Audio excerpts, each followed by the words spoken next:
All right. Good evening, everyone. Tonight is an exciting class. It always is, but I'm particularly excited about tonight's class. Before we jump right in to the topic of tonight, we'll do the Torah portion overview. Tonight's Torah portion is the Torah portion of Ekev. This week's Torah portion is Ekev. And just a brief overview.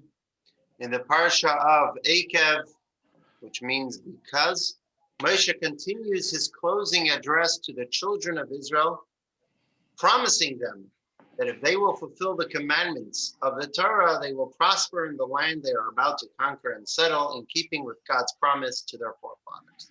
Moshe also rebukes them for their failings in their first generation as a people, recalling their worship of the golden calf, the rebellion of Korach, the sin of the spies, their angering of God at Tavera, Masa, and Kivrot HaTa'ava, the graves of lust.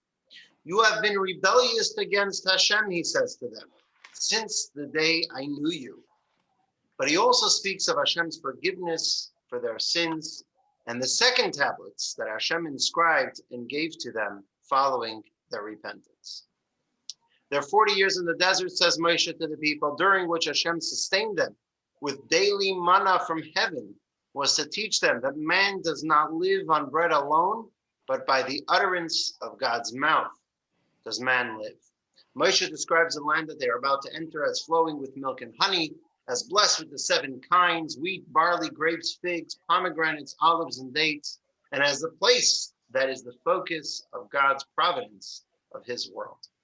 He commands them to destroy the idols of the land's former masters, and to beware lest they become haughty and begin to believe that my power and the might of my hand have gotten me this well. Torah portion then concludes with a key passage, the 2nd chapter of the Shema. This passage repeats the fundamental commandments enumerated in the Shema's 1st chapter and describes the rewards of fulfilling God's commandments and the adverse results, famine and exile, of their neglect. It is also the source of the precept of prayer, and it includes a reference to the resurrection of the dead in the Messianic age. So, with that, we have the 10 Commandments. We have this week's Torah portion with the all-important conclusion, 2nd passage of the Shema. Which brings us to our topic, and that is this idea that in life, we take upon ourselves projects, different ideas, large projects for the community, for materialistic projects, and then we take up personal projects, right? New Year's, they say the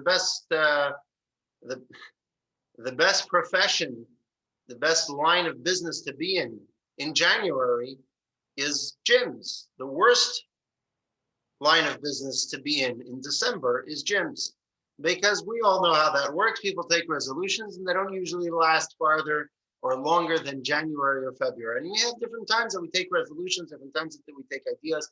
They're great ideas, they're good things. We really want to see them through, but we get lazy.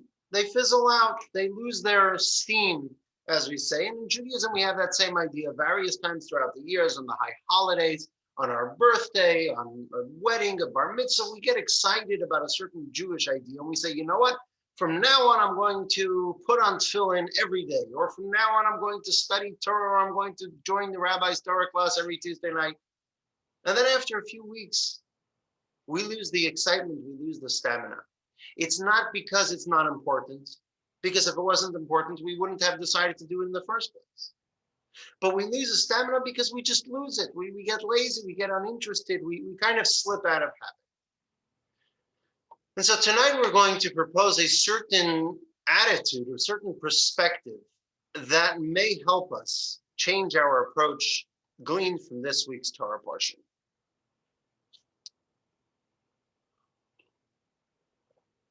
The Torah portion, as is with most of the book of Deuteronomy, is Moses' final speech to the Jewish people.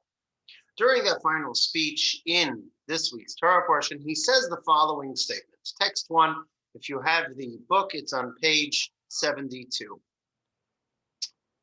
From today's Torah portion, Moses says as follows: observe and fulfill all of the mitzvah that I command you on this day, so that you may live, multiply, and arrive in Israel, where you will possess the land that God swore to your forefathers. Seems pretty simple. Fulfill all the commandments. But there's one nuance, inconsistency in this statement. The word mitzvah. The word mitzvah is plural, is singular. But Moses seems to be talking about plural, all 613 commandments. So why does Moses over here employ the term mitzvah, the singular, and not mitzvot, the plural? Various commentators analyze this word in the verse. One of them is Rabbi Eliyahu Mizrahi, known by his acronym, the Re'em, a great 16th century sage, commentator on the Torah, and he explains as follows. The word mitzvah connotes the category of mitzvah. It is like saying all the mitzvah. This is very technical. We're referring to the subject of the commandment. So we're not referring to each individual commandment in its individuality. We're referring to the subject of commandments, and the subject of commandments we could refer to as the mitzvah. The mitzvah means all 613 commandments. And so just as we can say God gave us the mitzvahs, referring to the 613 individual commandments at Mount Sinai, it would also fit grammatically to say God gave us the mitzvah at Mount Sinai, referencing all 613 commandments by referring to them in their entirety, the subject of commandments. The question obviously is why? Why would the Torah employ this singular syntax where seemingly it's somewhat out of place? It's not the norm for the Torah to refer to all the commandments in their singular. So yes, it may grammatically add up, but what's the reason for it? And so we have the Abarbanel.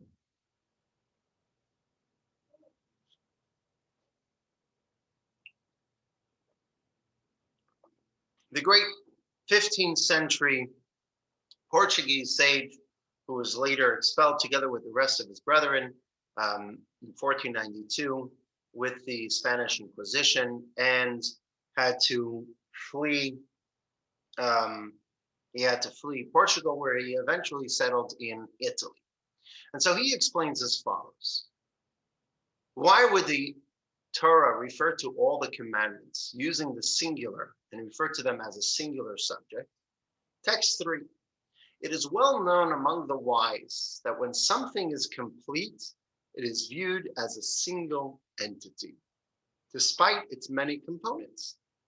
Therefore, the word one and the word complete are used almost interchangeably. This applies to God's Torah as well. Mitzvot in the aggregate are one complete concept.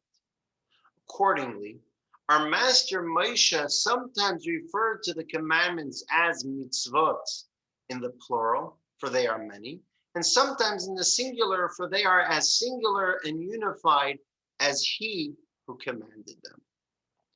What the Abarbanel is explaining over here is that Moses is referring to all the commandments, that Moses is speaking to the Jewish people in the desert just before they're entering Israel. And they're saying Moses is telling them and joining them to fulfill all the commandments, every single one, kol ha-mitzvah, the entirety of the commandments, all 613 commandments, you shall fulfill. And so that's why he's employing the term over here, mitzvah, singular, rather than mitzvot, plural, because it's referring to the entirety, the completion of all 613 commandments. That seemingly answers our question. Between the Re'em and the Abarbanel, we understand why he employs a singular term. First of all, it adds up grammatically, because he's referring to the subject. And secondly, over here is referring to the fulfillment of all the commandments. There's just one issue with that. How could Moses be talking to the Jewish people before they entered the land of Israel, telling them to fulfill and complete all 613 commandments? Many of the commandments are dependent on living in Israel, which they don't yet. Granted, they may soon be living in Israel, but Moses is speaking to them before they're living in Israel, and he's telling them to fulfill all of the commandments, according to the Abarbanel. It's physically impossible. It's literally impossible for them to fulfill the commandments. They're not in Israel.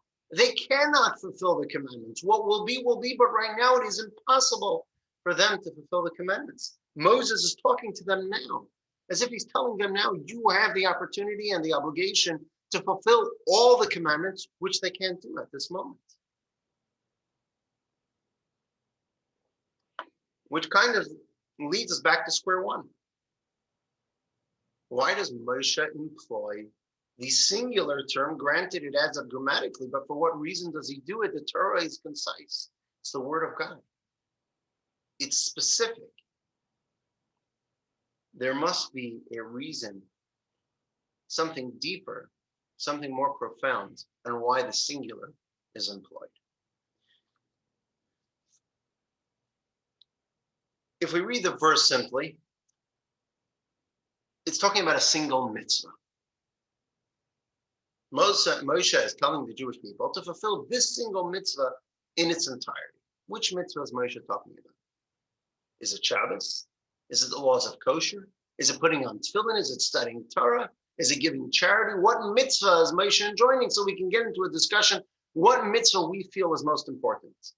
But precisely for that reason, seemingly, if he's referring to a specific mitzvah, he should have used more specific terminology. This mitzvah of kosher, this mitzvah of Shabbos. Not just write the mitzvah and leave it open for us to discuss and argue about. And so we got to find an out-of-the-box reason. And here comes our favorite commentary, Rashi, Rabbeinu Shlomo Yitzchaki, the famous French 11th century sage, who says as follows. The Midrashic explanation. If you began a mitzvah completed, for a mitzvah is only attributed to the one who completes it. Says Rashi, no, we're not referring to a specific mitzvah. We're not referring to all the mitzvahs. If we're referring to a specific mitzvah, we got the question which mitzvah it is. If we're referring to all the commandments, we got a question, why doesn't he say it in the plural? Rashi says he's not referring to all, he's not referring to a specific one. The verse is referring to any mitzvah. Each one of the 613, whichever one it may be talking about, whichever one the situation is about. And the verse is telling us, Kol ha-mitzvah, we should fulfill the entirety of that mitzvah. Moshe is making a generic point about any mitzvah that a person might do, says Moshe, any mitzvah that you might do all of it. Don't leave it hanging midway. If you start it, complete it, don't stop midway, because if you stop midway, the mitzvah won't be attributed to you. The merit and credit of the fulfillment of the mitzvah goes to the one who completed the mitzvah.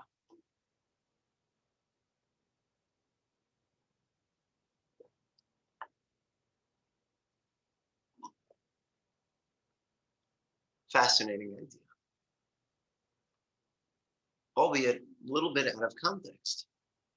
It's a great idea from Rashi.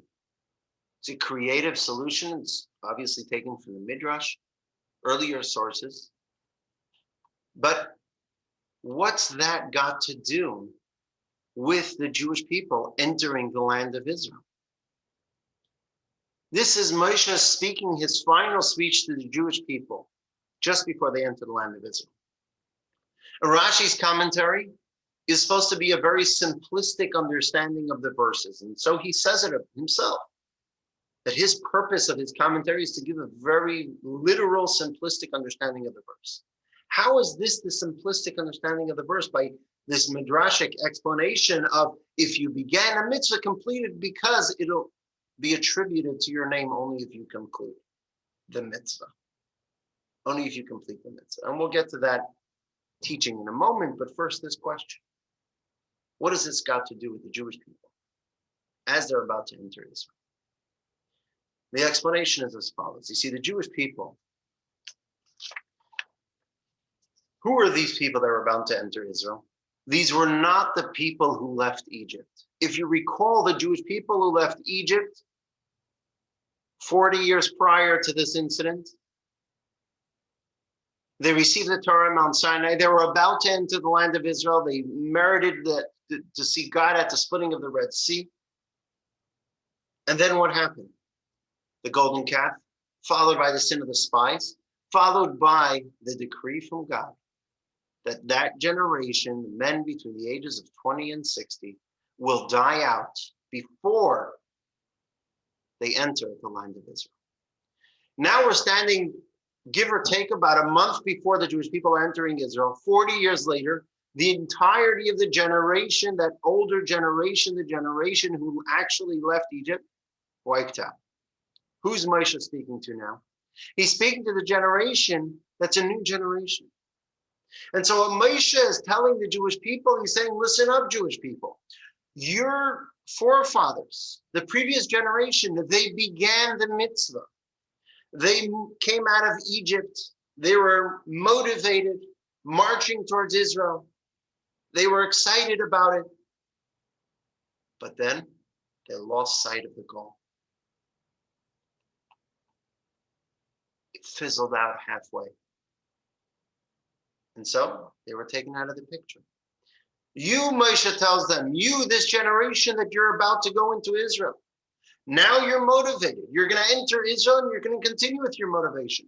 Don't let it fizzle out like your parents did. Don't let it fizzle out like the previous generation did. Don't get lazy. Keep on going until you complete your mission. Because when you complete your mission, your reward will be infinitely greater. The entirety of the mitzvah, the entirety of the mission will be called and your name will be attributed to you. And so this statement where Rashi explains and trying to understand Moses' statement isn't just an abstract statement or something which is a generic idea for all commandments. It's that too, but it's also powerfully important for this generation that's about to enter the Holy Land. Where does Rashi take this idea from? And where do we see this idea in the verse about once you begin a mitzvah, you shall conclude it because the mitzvah is attributed to the one who completes the mitzvah? So here's an important example. Text 4b. Rashi continues his commentary on this verse. For it is written, the remains of Joseph that the children of Israel had brought up from Egypt, they buried in Shechem. But didn't Moshe transport Joseph's remains from Egypt? Yes, but because he did not complete the burial, and the Jews did, the entire project is attributed to them. What's going on here? Yosef, one of the brothers, children of Jacob, the viceroy of Egypt, shortly before he passed away, he called together the Jewish people, his children, his nephews, his nieces, whoever was there.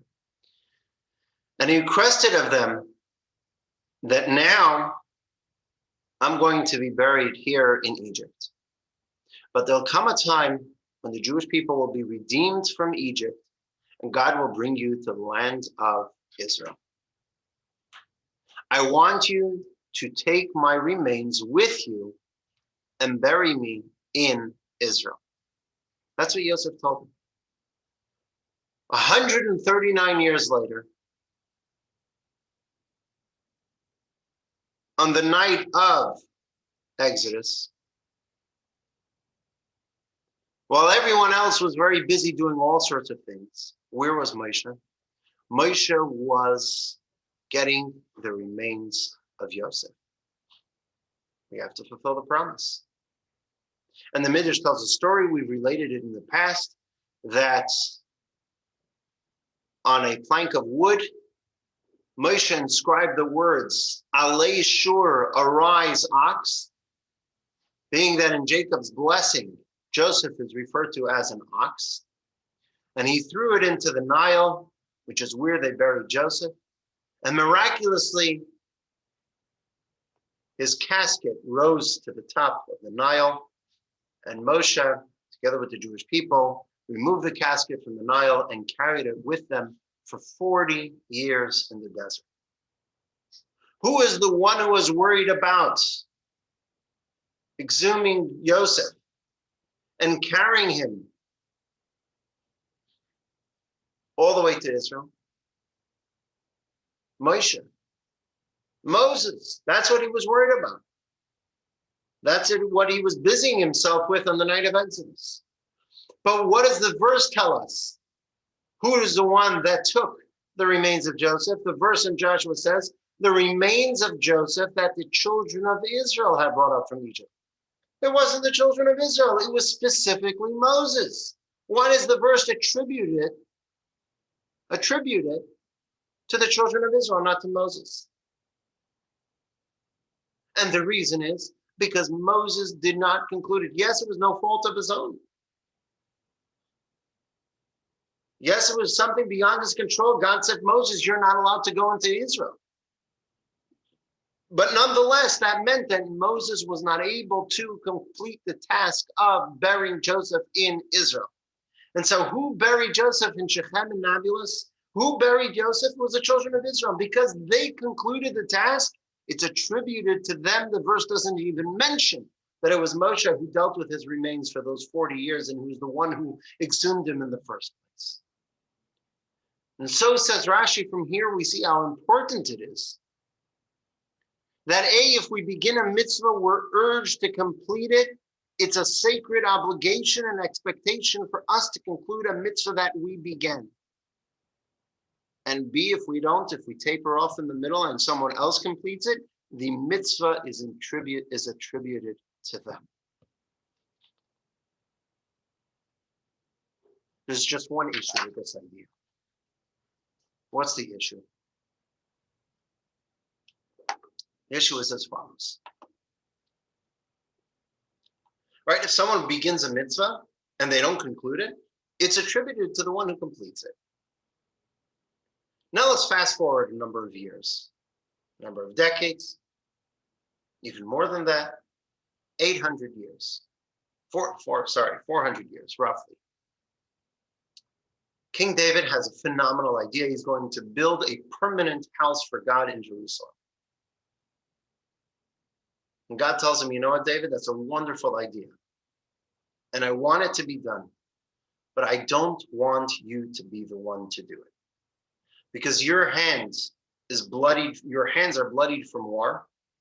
However good the cause is, I don't want a king whose hands are bloodied from war to be the one to build my house of peace.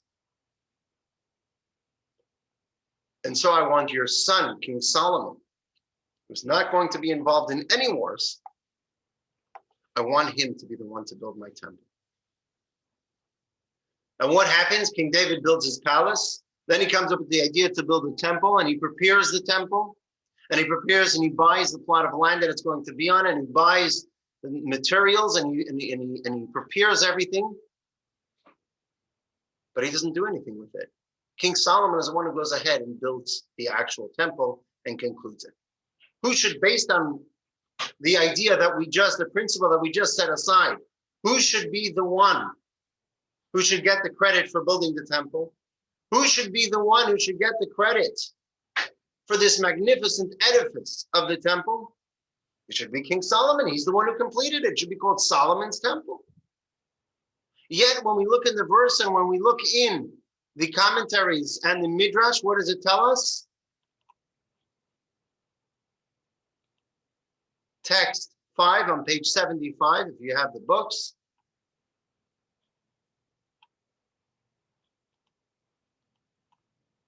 There we are. A psalm, a song to dedicate the house of David. Why is the temple attributed to David? Did David build it? Solomon built it. As the passage states, and Solomon built the house. Rather, because David was deeply committed to building the temple, it is attributed to him. But what has deeply committed got anything to do? It has to do with the one who completes it. Isn't that the principle we just set aside from this verse from Moses in Deuteronomy, that whoever completes the mitzvah, that's who it's attributed to? It should be called Solomon's temple. He built it. Why is it called David's temple?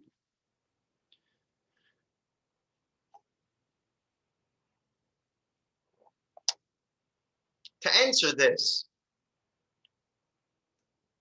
and to figure it out, what really is the situation do we follow? Do we attribute the mitzvah to the one who begins it because they've been deeply committed to it? Or do we attribute the mitzvah to the one who completes it? We're going to get a little bit into a discussion of Jewish law. And we will see how this is mirrored in Jewish law. And that will give us an understanding to this principle from Moses. What's the law I'm referring to?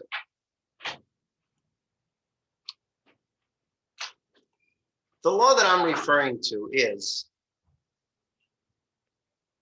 a real estate law. Right? Some of us on this call, on this class, are involved in real estate. So here's an interesting real estate law. Text 6 in the Code of Jewish Law.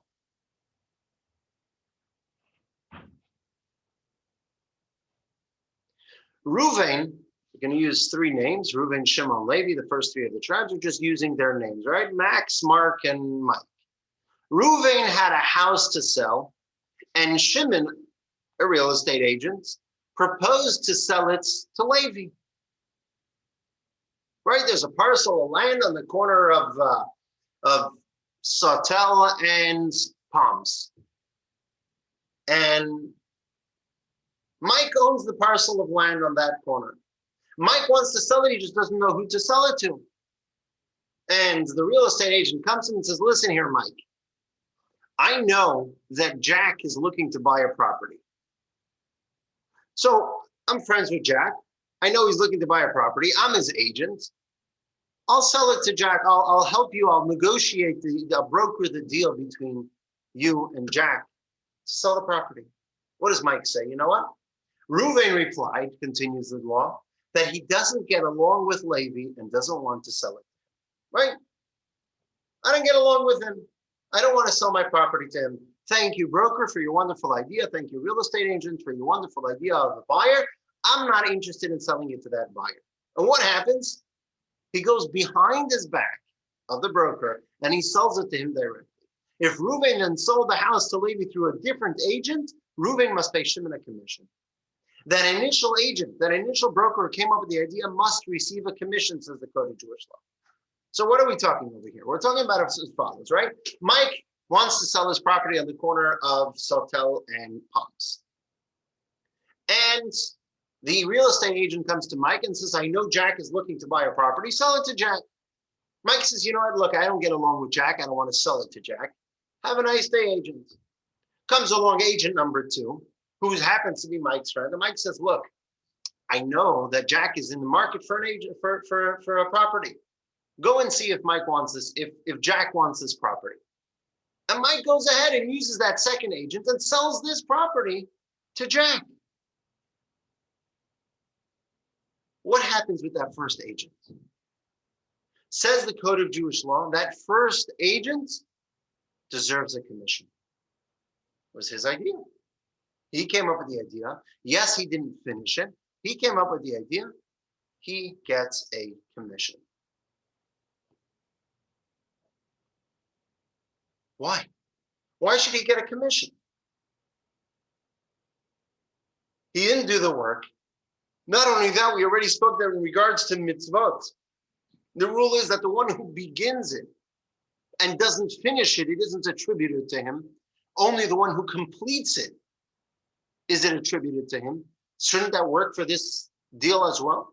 Only the second agent should get a commission because he completed the deal. Why should the first agent get a commission? And here it is in text 6, the Code of Jewish Law, that the first agent also gets a commission, even though he didn't seal the deal. So once again, that same issue that we have about the story of King David. It's called the House of David, even though David isn't the one who completed it. Both these, this law and the story of King David, is a direct contradiction to Moses' statement in this week's Torah portion of, we attribute it to the one who completes it. Why does agent A get a commission? So first we have in text 7, we have a great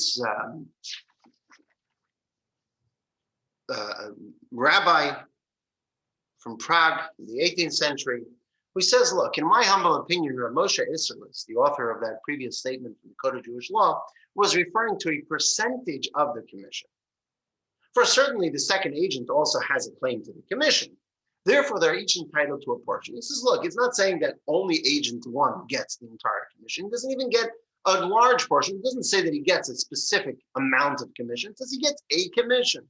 Maybe he only gets 5% of the commission. All right, so it softens the blow, but the question is still there. Why should the first agent, according to our understanding of this principle of Jewish law, that it only should follow the one who completes the mitzvah, it should be attributed to him. So too when it comes to Jewish law, the same principle should apply. Only the agent who completes the sale should be the one who gets the commission.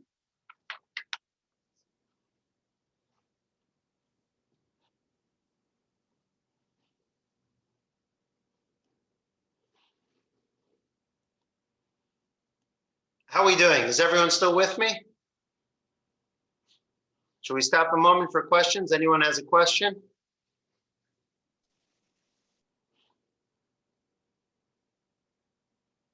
All right, so let's continue. Now we're not done. It's going to get a little bit, we're going to go off one more topic and then we're going to tie it all together. Well, I have a little question, Rabbi, please.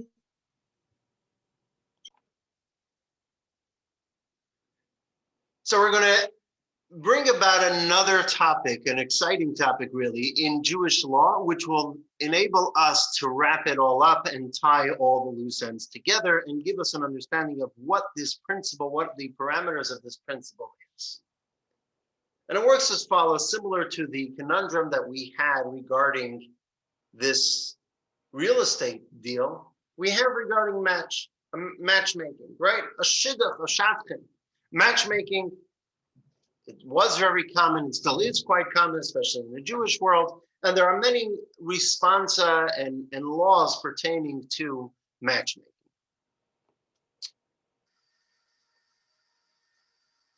What's the legal issue that we're going to have over here? The legal issue, and I'm sure you're thinking, what type of legal issue can you have with matchmaking that fits into our discussion?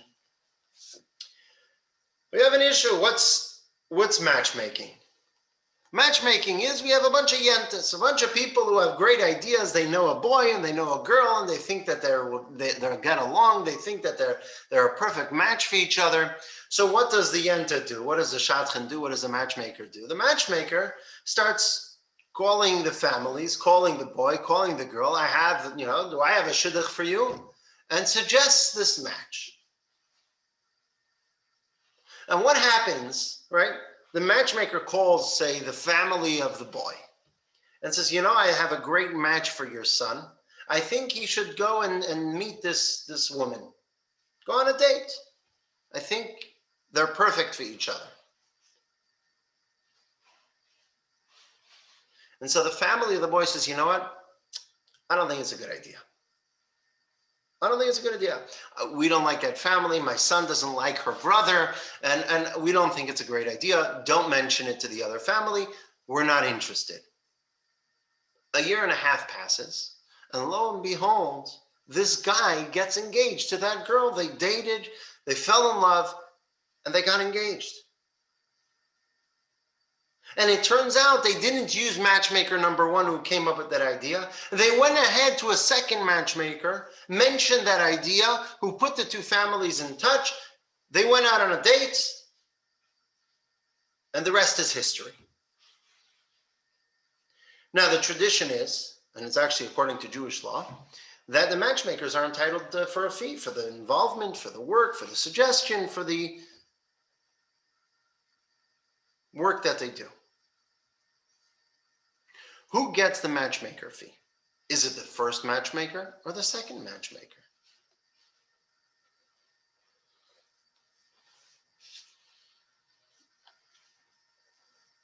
Let's say there's more than two matchmakers, which is very often the case. There's 3 or 4 matchmakers involved. Do they all deserve a portion of the fee? The matchmaker's fee? Is it only the first or the last? Who gets the matchmaker's fee? So the consensus amongst Jewish law, Jewish authority, halachic authorities, is that the fee should be shared, but the specifics should be determined by the local custom. In some communities, and this is talking about an ancient custom back in Europe, in some communities the fees are divided equally between all the matchmakers involved. In other communities it was the finder's fee and then the completer's fee, the first and the last matchmaker, regardless of how many matchmakers were in between, and various other scenarios of how it was split up. But the question is why? Same question we have with the real estate situation. Why should the first matchmaker get anything? If we say we follow who completes it, the second matchmaker is the one who finally was more persistent with the boy's family or with the boy and pushed him to go out with this girl. He finally agreed. They went out. The matchmaker made some of the arrangements for them to meet. And then the rest is history. They got engaged. Why shouldn't it only be the final matchmaker who gets the commission, who gets the fee? Why should the first matchmaker get the fee? It only follows the one who completes it. Which is the same question we asked about King David and the same question we asked about Moses with the story of Joseph's remains. And so here's where we have the first insight to an answer to all these questions. Text 8, page 77. It's a German rabbi from the beginning of the 18th century. And he explains something fascinating.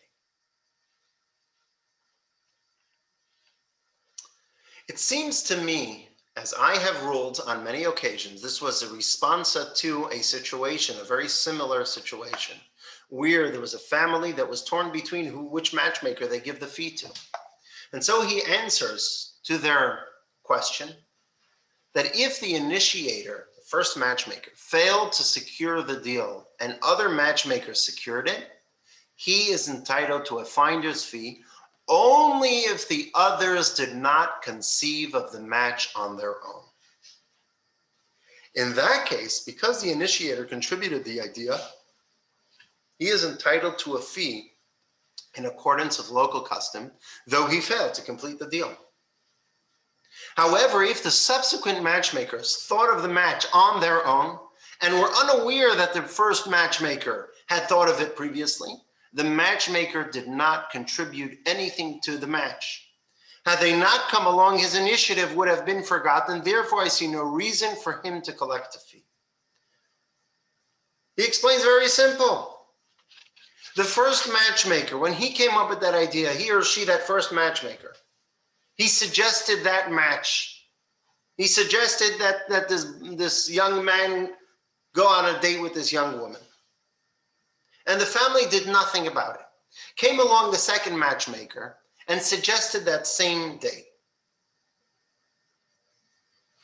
So then he says it's very simple. If the first matchmaker was aware of the suggestion, if the second matchmaker was aware of the suggestion of the first matchmaker, and that's why they went ahead and pursued this idea, then 100% the first matchmaker deserves a fee, finder's fee. Because it was his or her initiative, it was the first matchmaker's initiative, and the second one was completing the initial one. Had the initial one not come up with the idea, the second matchmaker would have never come up with it.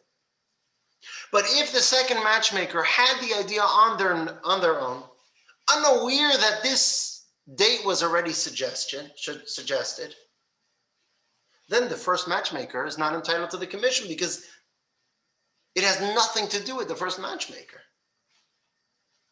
And the same would apply to the real estate question.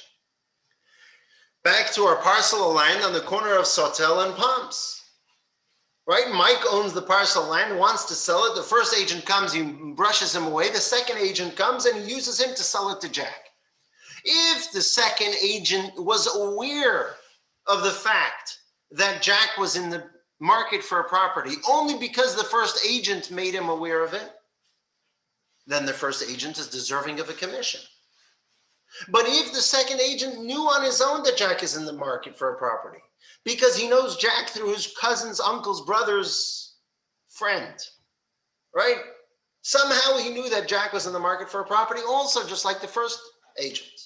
And so he's the one who made this shidduch. He's the one who put Jack in contact with Mike, unaware that there was an initial real estate agent who also came up with the same idea, with the same buyer and seller to put them together. Then real estate agent gets nothing, the first one, because it has nothing to do with him. It's entirely independent of his suggestion.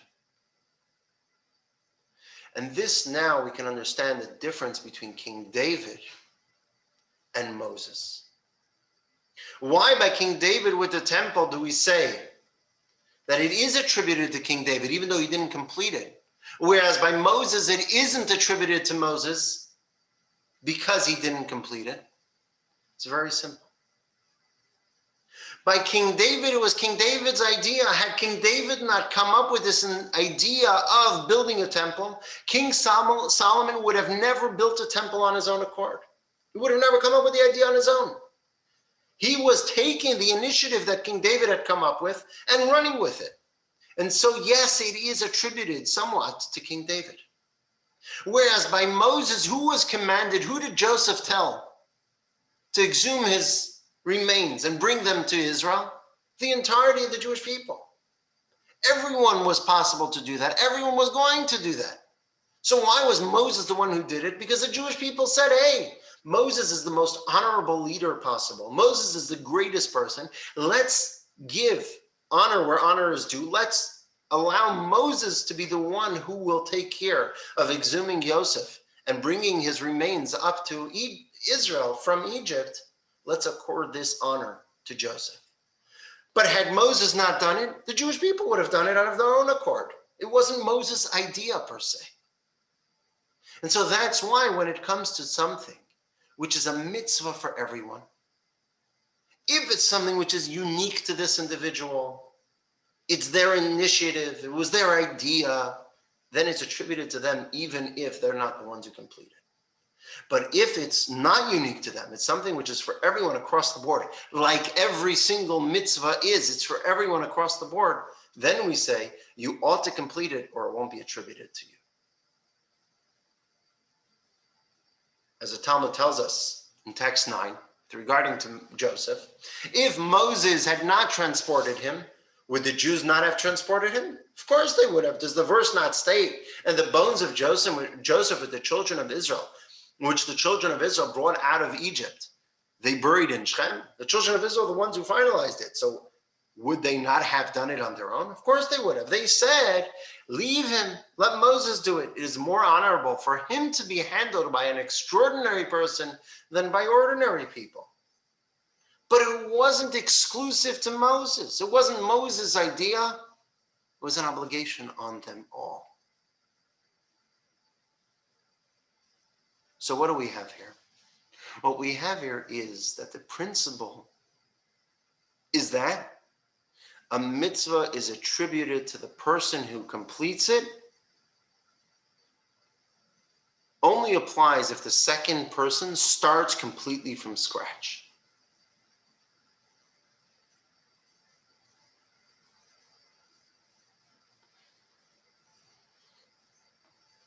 However, if you accomplish a portion of the mitzvah and then you hand it over to a second person who picks up where you left off, you do receive some of the credit. Not as much as a second person, but at least a little bit. This is why the Torah tells us we ought to complete any mitzvah that we begin, because once we start a mitzvah, it becomes our sacred obligation and expectation.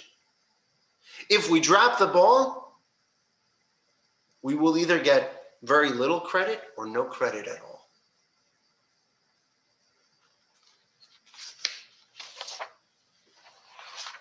Which brings us to an important point, and that is, this seemingly advocates for the performance of a mitzvah in a certain sense, all or nothing. It's not going to be attributed to me if I don't complete the mitzvah. What's important to understand is these ideas in context. We're not saying it's worthless, God forbid. If someone does a mitzvah and they do the first half of the mitzvah and someone else does the mitzvah, the person who did the first half of the mitzvah gets a reward. It's as if they did the mitzvah. It's not worthless, God forbid. It's relative to the value of the one who concludes the mitzvah, it's infinitely smaller. Because the entirety of the mitzvah is attributed to the person who concludes it. So they get the bulk of the reward, so to speak. But the person who did the beginning of the mitzvah also gets part of the reward of the mitzvah. It's also as if they began the mitzvah. It's also as if they did the mitzvah itself. No good action, however small, however incomplete, no good action is rendered worthless by God. God forbid. No such thing. In other words, we're not trying to discourage ourselves or everyone from performing a half a mitzvah. We're trying to encourage all of us, to encourage ourselves to conclude a mitzvah, to do the entirety of a mitzvah. Why should we do the entirety of the mitzvah? So now we see, because that's what the principle of the Torah. The Rebbe has an interesting idea. Why should we do the entirety of the mitzvah? We do the entirety of the mitzvah because when it comes to a mitzvah, when it comes to doing a good deed, right, anyone can do it. Say, for example, there's an elderly neighbor that we have. Then, whose obligation is it to visit the elderly neighbor, to see if they need any help with their shopping, to see if they're doing well, if they're healthy? Whose obligation is it? Is it my obligation? It's not exclusively my obligation. It's the entire block's obligation. It's the entire neighborhood's obligation. Everyone has the obligation to go and visit the elderly neighbor and see if there's any way we can help the neighbor. But once we accept that obligation upon ourselves, we start that mitzvah. We go ahead and we visit that elderly person and we see if there's any help we can do, and we help them out for 2-3 weeks. Now, if we fizzle out, we're losing our mitzvah. It became my personal mitzvah. Now it's not the mitzvah. It still is to a certain degree everyone's mitzvah, but now it's my personal mitzvah because I began that mitzvah. It's my personal mitzvah also for a very practical reason. That elderly person now knows me, feels comfortable with me. I know the elderly person. I know their schedule. I know what they need at the market. I can fulfill the obligation much better than anyone else who will now jump in the middle. They're behind a few weeks. Maybe this elderly person will never feel as comfortable with them than they do as me because I was the first one. This became, once I took the mitzvah, I ought to finish it. I ought to continue doing it and not get lazy. Because now I know the intricacies. It's related to me. It became my personal obligation. It's no more equally for everyone else. It is somewhat exclusively mine. In the words of the Rebbe. This is because once we begin the communal mitzvah, we develop a better feel and understanding for its subtle underpinnings. We should complete it so that it will be accomplished to greater effect than if others step in midway. Now, of course, someone else could step in. But once we've developed that relationship, once we've began that mitzvah, doing that task, we are uniquely positioned to do this mitzvah right. And so we ought to complete this mitzvah. Yes, there are exceptional circumstances when we can stop a mitzvah. There are exceptional circumstances when we can stop doing a regular good deed. But those are unique circumstances. Those are unique circumstances when we can stop. And I'll give you an example.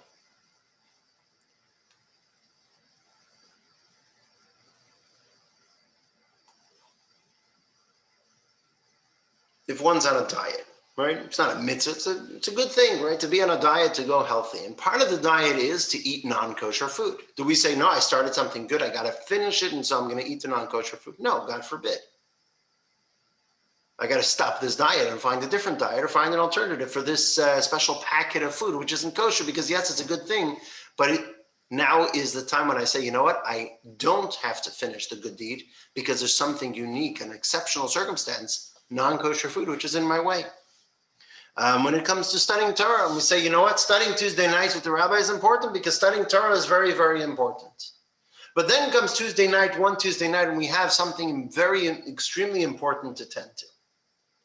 Right? A wedding of a child or whatever it may be, whatever is important. Right? Do we say, no, it's Torah study and I can't? Or do we say, no, this is an exceptional circumstance. Of course, I can stop the Torah study, even though it's good. But there are certain things when it's not so clear cut. It's not so black and white.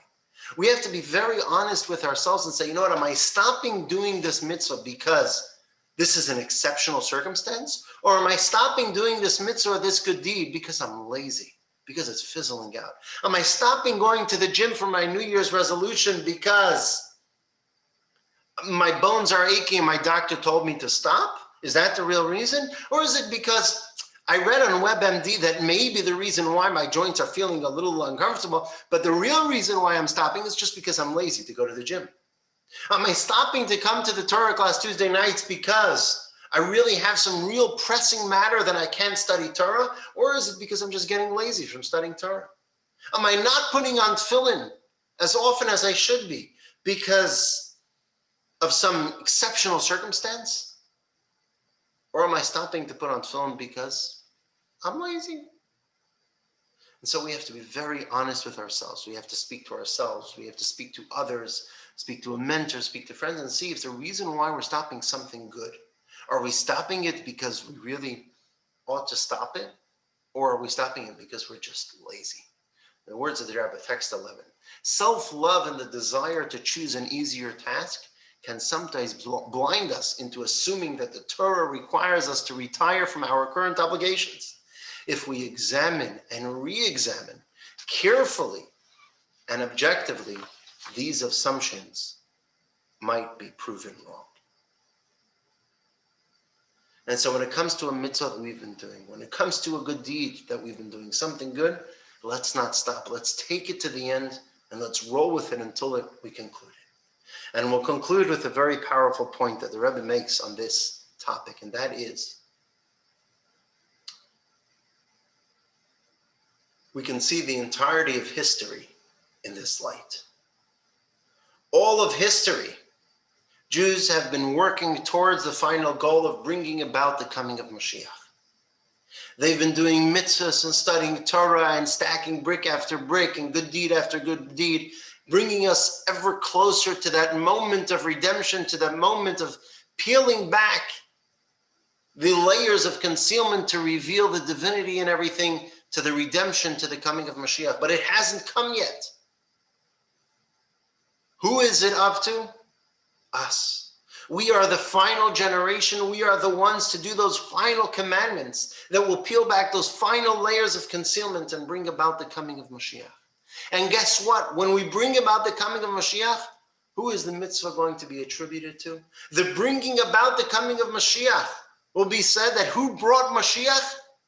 Not the generations of old, not the generations who may have been greater than us, not the generations of great rabbis and great sages, but us, our generation will be said that this generation the generation of the beginning of the 21st century, the generation of the 57, 80s. Our generation, right? I don't know what the term of our generation is. Is it millennial, Gen Xers, or I forget the next term. But either way, our generation, this generation is going to be attributed to us. Imagine that. When we have this understanding that it's all going to be attributed to us, that gives us the final push to do everything in our power to finally finish the job and bring about the coming of Mashiach. Final text of tonight, text 12a, 12b.